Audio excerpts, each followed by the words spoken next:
তপস্যার নিস্তব্ধতা ছিঁড়ে যখন আবির্ভূত হন তিনি, করাল বদনী মুক্তকেশী মহাশক্তি মা কালী, তাঁর রক্তচক্ষু আর হাতে খড়গ দেখে কেঁপে ওঠে ত্রিভুবন। কিন্তু এক মুহূর্ত দাঁড়ান, আপনি কি কখনো ভেবে দেখেছেন কেন দেবীর জিহ্বা সর্বদা প্রসারিত? কেন তিনি তার নিজের জীব দংশন করে আছেন? আপনি যাকে কেবল লজ্জার বহিঃপ্রকাশ বলে জানেন, তার গভীরে লুকিয়ে আছে এমন কিছু তান্ত্রিক রহস্য যা সাধারণ মানুষের কল্পনার অতীত। আজ হিন্দু কথায় আমরা উন্মোচন করব মা কালীর জীব বের করে থাকার সেই গূঢ় সত্য।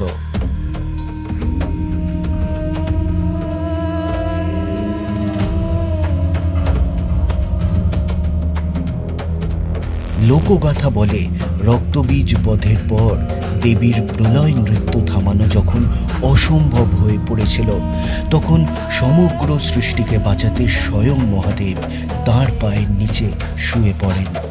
নিজের অজান্তে স্বামীর বুকে পা রাখতেই লজ্জায় দেবী জীব কাটেন।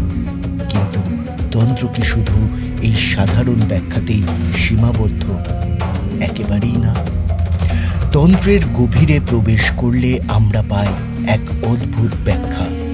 দেবীর এই লাল জিহ্বা আসলে রজগুণের প্রতীক, যা মানুষের কাম, ক্রোধ এবং আদিম বাসনাকে প্রতিফলিত করে। আর তার ধবধবে সাদা দাঁত হল সত্যগুণ বা পবিত্র চেতনার প্রতীক। যখন দেবী তার দাঁত দিয়ে জিহ্বাকে চেপে ধরেন, তখন তিনি আসলে আমাদের এই বার্তা দেন যে জ্ঞানের দ্বারা নিজের পাশবিক প্রবৃত্তিগুলোকে নিয়ন্ত্রণ করতে হবে। এটি কোনো সাধারণ লজ্জা নয়, এটি হলো নিজের ভেতরের পশুভাব বিসর্জন দিয়ে দিব্যভাব লাভের তান্ত্রিক সংকেত। রহস্যের শেষ এখানেই নয়। যোগশাস্ত্রের এক গোপনতম অধ্যায়ের নাম খেচুরি মুদ্রা। উচ্চমার্গের সাধকরা যখন সমাধিস্থ হন, তখন তাঁদের জিহ্বা এক বিশেষ ভঙ্গিমায় থাকে। মা কালীর এই প্রসারিত জিহ্বা আসলে সেই পরমানন্দের ইঙ্গিত। তিনি কেবল সংহারের দেবী নন, তিনি পূর্ণ যোগিনী। তিনি আমাদের শেখান কিভাবে স্থূল জগৎ থেকে মুক্ত হয়ে অমৃত আস্বাদন করতে হয়। তাই মা কালীর এই রূপ দেখে কিন্তু ভয় পাবেন না।